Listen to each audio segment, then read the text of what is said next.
जय हिंद साथियों। आइए इतिहास के एक और पन्ने से रूबरू होते हैं। थोड़ी सच्चाई और कारनामे जानने का प्रयास करते हैं। एक ऐसा शासक भारत का जिसने लगभग आधी सदी तक भारत पर शासन किया और उसे एक महान सम्राट के नाम से जाना जाता है भारतीय इतिहास में। तो इस शासक का नाम था अकबर, जिसकी लगभग 300 पत्नियां थी। फिर भी उसे कम उम्र की लड़कियों में ही ज़्यादा दिलचस्पी रहती थी।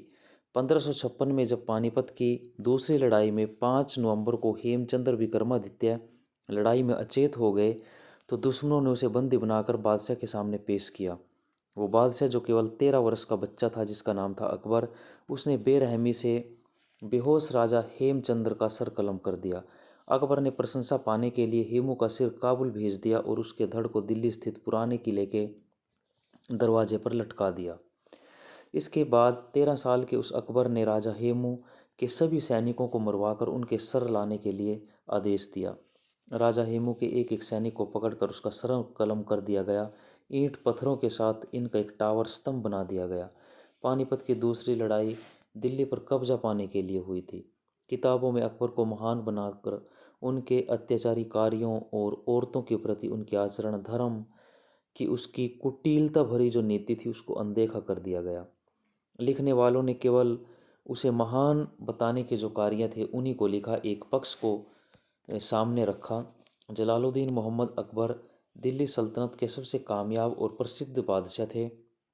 मध्यकाल के इस शासक के बारे में शायद ही आपने कभी बुरा कोई कार्य या बुरा उसके बारे में सुना हो। इस पात्र पर अनेकों फिल्में बनाकर उसे और भी बड़ा और महान बना दिया गया। इसके साथ संघर्ष करने वालों को बौना और छोटा बना दिया गया। अकबर का जन्म अक्टूबर 1542 में राजपूताना के अमरकोट में हुआ था। इनका बचपन लड़ाई, युद्ध कला और युद्ध नीतियाँ जो थी उनको बनाने में, उनको रचने में सीखा बीता। घुड़सवारी में बीता, क्योंकि पढ़ाई लिखाई इनके बस की बात नहीं थी। पढ़ाई लिखाई में बिल्कुल जीरो थे। इसी कारण से जो इनके संरक्षक थे बैरम खान, उन्होंने एक गुरु की भूमिका निभाते हुए, संरक्षक की भूमिका निभाते हुए, एक पिता की भूमिका निभाते हुए इनको शिक्षा से हटाकर युद्ध और युद्ध कला की जो तकनीकें थी उनमें प्रांगत करने का प्रयास किया। जब वह केवल 9 वर्ष का था तो उसे गजनी का गवर्नर बना दिया गया था, और साल 1556 में जब हुमायूं मरा तो उसकी आयु केवल 13 वर्ष थी। इस आयु में उसे पूरी मुगल सल्तनत की जिम्मेदारी सौंप दी गई। अपने शासनकाल में उसने बहुत बड़ा खेल खेला, जिससे मुगल साम्राज्य का विस्तार हुआ। वह सभी धर्मों का एक साथ रख कर चलता था। उसने हिंदू जो राजा थे उनकी तरफ दोस्ती का हाथ बढ़ाया। बाबर के समय से चला आ रहा जो जजिया कर था उसको भी उसने समाप्त कर दिया था। केवल जो गैर मुस्लिमों से लिया जाता था जो जजिया कर था, अपने साम्राज्य का विस्तार और राज्य को सुरक्षित बनाए रखने के लिए उसने अनेक जो हिंदू राजा थे उनके साथ मैत्री संबंध बनाने के लिए उनकी बेटियों से विवाह संबंध बनाने का प्रयास किया। वे अपनी जो विवाह नीति थी, जो खासतौर से उसने राजपूतों के खिलाफ एक कूटनीतिक चाल के रूप में, पासा के रूप में उसने इस विवाह नीति को आगे बढ़ाया और इसमें वो सफल भी हुए। इसका एक लाभ यह हुआ कि वे धार्मिक कट्टरता से बाहर निकलकर एक उदार शासक कहलाए। उनका कोई भी फैसला कभी भी एक धर्म के पक्ष में नहीं होता था। वह सभी को बराबर रखता था, परंतु उनके मन में सभी कार्यों के पीछे एक अच्छे इंसान का दिल नहीं था, बल्कि एक शातिर बादशाह का दिमाग होता था। वह सभी धर्मों को साथ लेकर चलने में विश्वास तो रखता था। अच्छाई के इस नकाब के पीछे एक बुराई का चेहरा भी था जो शायद कभी किसी ने नहीं देखा। उसको इग्नोर कर दिया गया, ना कहीं दिखाया गया, ना कहीं पढ़ाया गया। उसकी हर चाल एक शतरंज की चाल की तरह होती थी।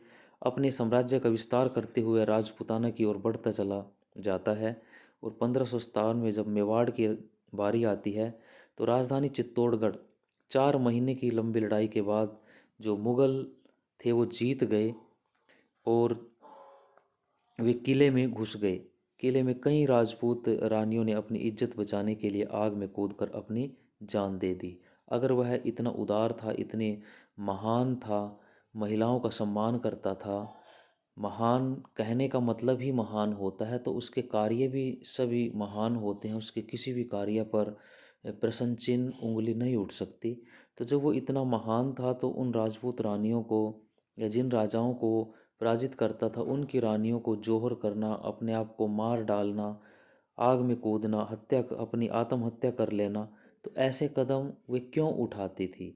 कभी किसी इतिहासकार ने इसके इतनी गहराई से इनको सोचने समझने का प्रयास नहीं किया। किले पर जो कब्जा था उसको करने के बाद अकबर ने चित्तौड़गढ़ की जनता को मार देने का भी आदेश दिया। इस जनसंहार में लगभग 30,000 हिंदुओं का कत्लेआम हुआ, जिनमें निर्दोष किसान, बच्चे, महिलाएं सभी कोई शामिल थे। बचे हुए लोगों को बंधुआ जो गुलाम था वो बना लिया गया। वहाँ मौजूद मंदिरों को ध्वस्त कर दिया गया। अपनी जीत की खबर अन्य गवर्नरों तक पहुँचाने के लिए उसने चित्तौड़ फतनामा ए चित्तौड़ जारी किया, जिसमें उसने हिंदू काफिरों पर इस्लामी जीत कहकर संबोधित किया और ये कहा कि जब तक हमारे अंदर ताकत है हम इस्लाम के दुश्मनों से लड़ते रहना चाहिए। इस जीत का उत्सव मनाने के लिए उसने फतेहपुर सीकरी का निर्माण भी करवाया। हमें किताबों में केवल यही पढ़ाया गया और वह कि वह सभी धर्मों का आदर करता था, परंतु वास्तव में वह बड़ी ही कुटिल नीति के साथ ऐसा करता था। बड़ी ही एक कूटनीतिज्ञ के रूप में अपने साम्राज्य को सफल और सक्षम और हमेशा सुरक्षित बनाए रखने के लिए इस प्रकार का कार्य करता था। वह भी जैसे औरंगजेब को हम मानते हैं उसी प्रकार हिंदुओं का एक किस्म से कत्लेआम किया उसने भी, जिसको शायद इतना महत्व नहीं दिया गया। हिंदुओं की हत्या के बाद उसका जो वजन था जनेऊ से मापता था। जैसे चित्तौड़गढ़ की लड़ाई में उसने जितने भी हिंदुओं को कत्ल करवाया उनके जनेऊ का वजन ऐसा माना जाता है कि लगभग 2980 किलोग्राम था। उसने हिंदुओं को नीचा दिखाने के लिए अनेक मंदिरों को भी तोड़ा। उसने नगरकोट के एक मंदिर पर हमला किया, वहाँ मौजूद पुजारियों को भी उसने मार डाला। यह भी पढ़ाया जाता है कि उसने गोहत्या पर रोक लगा दी थी।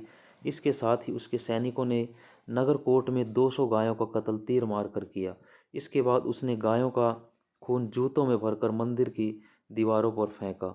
इतना ही नहीं, अकबर ने हिमाचल का जो ज्वालामुखी मंदिर है उसमें जल रही ज्वाला को भी बुझाने का प्रयास किया, लेकिन कोशिश सफल न होने पर वहाँ उसने सोने की छतरी चढ़वाई, परंतु ऐसा कहा जाता है कि वह छतरी उसकी स्वीकार नहीं की गई और वह लोहे में बदल गई।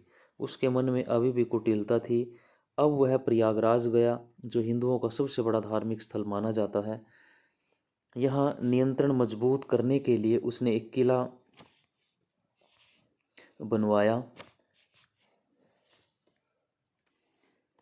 इसके बाद उसने प्रयागराज का नाम बदलकर इलाहाबाद कर दिया और बाद में शाहजहां ने इसका नाम इलाहाबाद कर दिया था।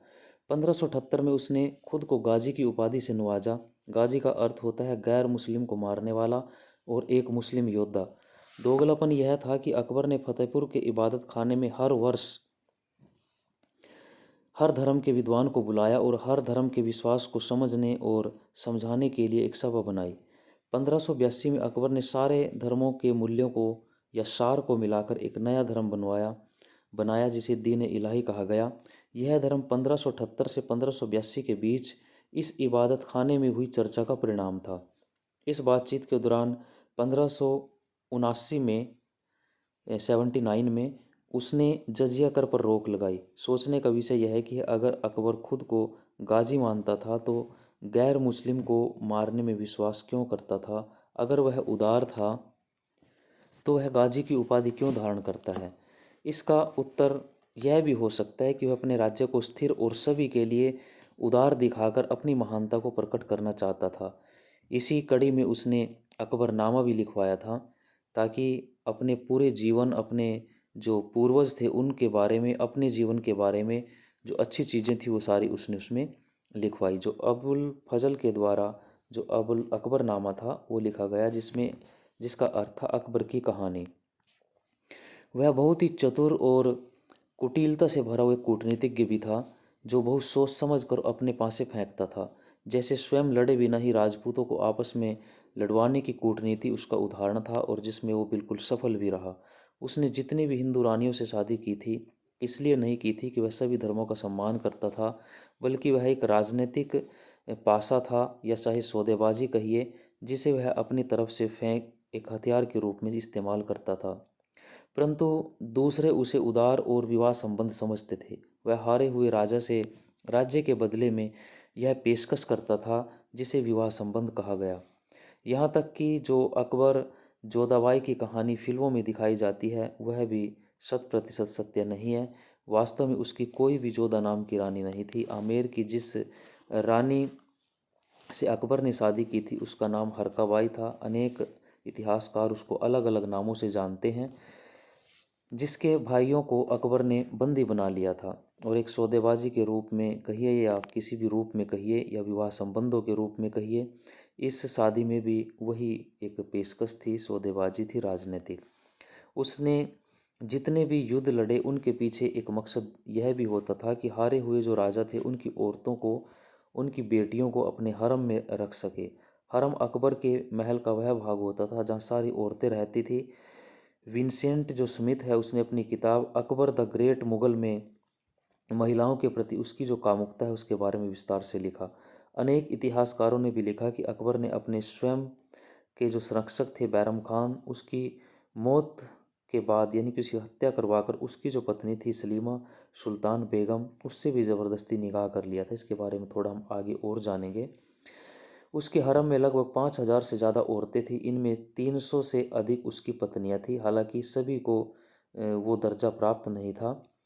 अन्य दासियां और गुलाम थीं जो युद्धों के साथ, जैसे जैसे युद्ध होते थे उसके हरम में महिलाओं की संख्या बढ़ती चली जाती थी, और युद्ध में बंदी औरतों को एक स्लेव, सेक्स स्लेव के रूप में हरम में इस्तेमाल किया जाता था। अनेक इतिहासकारों ने यह भी लिखा कि युद्ध जीतने के बाद सैनिक जो थे वे रानियों और जो राजकुमारियां होती थी उनके मृत शरीरों के साथ भी सेक्स करते थे, अमानवीय कृत्य करते थे। यही कारण है कि जब उनकी सेना जीतती थी तो रानियां जोहर कर लेती थी। हरम में अकबर के अतिरिक्त कोई भी नहीं जा सकता था। यहाँ यह प्रश्न बार बार यही प्रश्न उठता है कि अगर वह उदार था, इतना अच्छा था, महान था, तो उससे हारने वाले राजा, उनके परिवार की महिलाएं या उस राज्य की महिलाएं जोहर क्यों कर लेती थी? क्यों वो अपने आप को आत्महत्या के रास्ते पर लेकर जाती थी? तो इसका जो उत्तर है वो आप स्वयं ढूंढ सकते हैं। यहाँ हरम जो होता था उसमें अकबर के अलावा कोई प्रवेश नहीं कर सकता था। कड़ा पहरा होता था, और पहरा देने वाले भी सिपाही मर्द नहीं होते थे। उन्हें किन्नरों को लगाया जाता था जिन्हें सैन्य प्रशिक्षण दिया जाता था। हरम की औरतें उनसे डर कर रहती थी। हरम में भी पर्दा नियम लागू होता था। इसके अनुसार उन्हें अपने से बड़ी जो महिलाएं होती थी उनसे पर्दा करना होता था। हरम में बहुत से ऐसे राज थे जो आज भी राज हैं। इतिहास की किताबों के अनुसार उसने सती प्रथा पर भी रोक लगाई थी, परंतु इसका इतिहासकार कुछ यह कारण भी बताते हैं कि जब वे किसी सुंदर और कम उम्र की महिला को सती होते देखते तो उससे ज़बरदस्ती हरम में डाल देते थे। ऐसा भी कहा जाता है कि अकबर ने अपने शुरुआती शासन में भले ही क्रूरता की हो, परंतु धीरे धीरे बाद में वह बदलते चले गए। वह अपने पूर्वजों की अपेक्षा कम क्रूर थे। उसने अन्य के मुकाबले कम जो गैर मुस्लिम थे उनकी हत्या की थी, कम मंदिर तोड़े। शायद इसीलिए उसकी अन्य की अपेक्षा उसे अच्छा और उदार माना गया। हिंदुओं के शासन जो काल थे उनकी अपेक्षा नहीं, जो अन्य जो मुस्लिम शासक थे उनकी अपेक्षा शायद इसके जो कृत्य हैं गैर मुस्लिमों के प्रति वो शायद थोड़े उदार या ठीक रहे हों उनकी अपेक्षा। मगर क्या ये दलील उनकी जो क्रूरता भरी कूटनीति और उनके जो कार्य हैं उनको छुपाकर उसे महान बना सकती हैं? क्या वह एक सफल और कामयाब राजा कहलाने में उसकी मदद कर सकती हैं? इस प्रकार उसने जितनी भी इस प्रकार की जो एक कूटनीतिज्ञ अपनी नियम पासे फेंके, तो उससे उसका जो शासन काल था लगभग आधी सदी तक उसने भारत पर शासन किया। लगभग 1556 से लेकर 1605 तक, यानी कि 49 वर्ष 9 महीने का उसका कार्यकाल था, जो एक बहुत बड़ा समय होता है किसी भी शासक के लिए। तो इसी दौरान उसने अकबरनामा भी लिखवाया। अकबर की कहानी अबुल फजल के द्वारा, जो उसकी महानता, उसके कार्यों, उसके जो भी उसकी कार्यशैली थी उसको महान बनाने के लिए फतेहपुर सीकरी का निर्माण उसने करवाया 1571 में। इबादत गाने की स्थापना 1575 में की। तीर्थ यात्रा कर भी उसने समाप्त किया 1563 में। लेकिन जो अहोम साम्राज्य था, अहोम साम्राज्य से लगभग 17 बार उसको हार भी मिली। तो कैसे हम महान कह सकते हैं, बहुत सी चीज़ों को हमें इतिहास में नहीं पढ़ाया गया। अब थोड़ा सा हम और जानने का प्रयास करते हैं कि उसके जो गुरु थे, उसके जो संरक्षक थे, जो बैरम खान थे, उनके बारे में थोड़ा जानने का प्रयास करते हैं। बैरम खान ने पूरा जीवन हुमायूं की, जो उनके पिता थे, और 18 वर्ष तक अकबर की सेवा की। अपनी जान जोखिम में डालकर दोनों बाप बेटों को शत्रुओं से बचाता रहा। स्वयं पानीपत के युद्ध में कूद पड़ा और अकबर को युद्ध से 5 मील दूर रखा। चाहता तो वह स्वयं और बाद में अकबर की जान का सौदा कर सकता था और स्वयं शासक भी बन सकता था। इन एहसानों के बदले अकबर ने उसे अपने संरक्षक और मुगल साम्राज्य का जो दीवान पद था उससे हटा दिया था। 1560 में बैरम खान के लिए आदेश आया कि वे अपना सब कुछ छोड़कर मक्का की तीर्थ यात्रा पर निकल पड़े, शेष जीवन मक्का में बिताएं।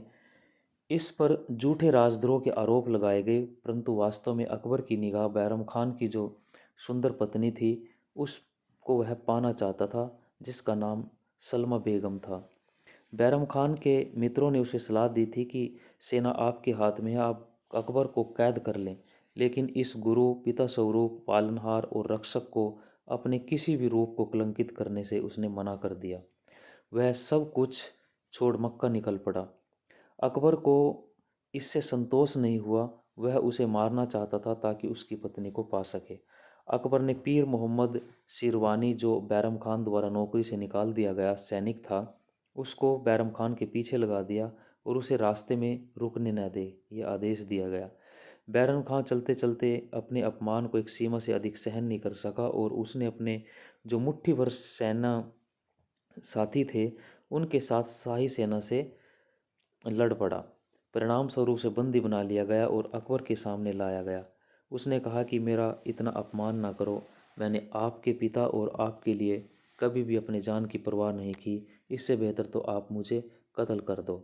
इसके बाद संसार को दिखाने के लिए अकबर ने पीर मोहम्मद को पीछा करने से रोक दिया और बैरम खान को पुनः मक्का की राह दिखाई। उसके साथ पत्नी और 4 वर्ष का जो बेटा था वह भी था और लगभग 10 सेवक थे।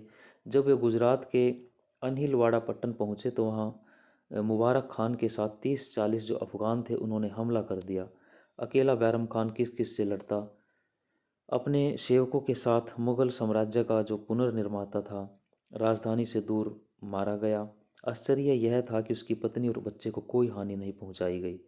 इन दोनों को दिल्ली सुरक्षित पहुंचा दिया गया। आसपास के हिंदू किसान और जो फकीर थे उन्होंने दया करते हुए इन लाशों को दफनाया। यह घटना इस बात का बड़ा प्रमाण थी कि उसने अपने गुरु, संरक्षक और पिता तुल्य इस महान जो व्यक्ति था उसकी हत्या अकबर ने ही करवाई, क्योंकि उसकी पत्नी ने कोई भी किसी भी किस्म की उसकी पत्नी को हानि नहीं पहुंचाई गई और उसको सुरक्षित अकबर की वासना पूर्ति के लिए दिल्ली पहुंचा दिया गया। यह घटना स्पष्ट करती है कि अकबर कितना महान था। यदि बैरम खान न होता तो हुमायूं शेरशाह सूरी से नहीं बचता। उसे अनेकों बार बैरम खान ने अकेले ही अपनी बहादुरी और अपनी स्वामी भक्ति से बचाया। इसी कारण अकबर के निकम्मेपन और शिक्षा में सफल न होने पर उसने अकबर को बैरम खान को सौंप दिया कि जब पढ़ाई लिखाई में वह नहीं चल पाया तो बैरम खान ने उसे युद्ध कला, घुड़सवारी में निपुण बनाने के लिए शिक्षा देनी शुरू की। बैरम खान चाहता तो हुमायूं को भी मरवा सकता था या स्वयं मार सकता था, शेरशाह सूरी से सौदेबाजी कर सकता था। वह चाहता तो अकबर को भी रास्ते से हटा सकता था, क्योंकि अकबर के आधी सदी के कार्यकाल, लगभग 50 वर्ष का जो उसका कार्यकाल था, उसकी नींव बैरम खान ने ही रखी थी। अगर बैरम खान ना होता तो हुमायूं नहीं बचता, अकबर नहीं होता और अकबर महान भी नहीं होता। लेकिन बैरम खान की सुंदर पत्नी सलीमा बेगम को पाने के लिए उसने अपने गुरु, पिता स्वरूप और मुगल साम्राज्य के जो निर्माता है उसको भी नहीं बख्शा। तो वह अन्य जो लोग थे उनके साथ किस प्रकार का बर्ताव उसका रहा होगा, यह आप स्वयं अनुमान लगा सकते हैं कि वह महान कैसे था। धन्यवाद। जय हिंद। यहाँ कुछ इतिहासकारों ने बैरम खान के शिया होने के कारण भी अकबर, क्योंकि अकबर सुन्नी था, इन विवादों को भी कुछ इतिहासकारों ने उजागर किया। इस वजह से भी उनके बीच में कुछ ऐसे संबंध पैदा हुए, किसी के द्वारा पैदा कर दिए गए। तो ये भी शायद कारण रहा हो कि बैरम खान उसका को मारने का अकबर ने कोई निश्चय लिया हो। धन्यवाद। जय हिंद।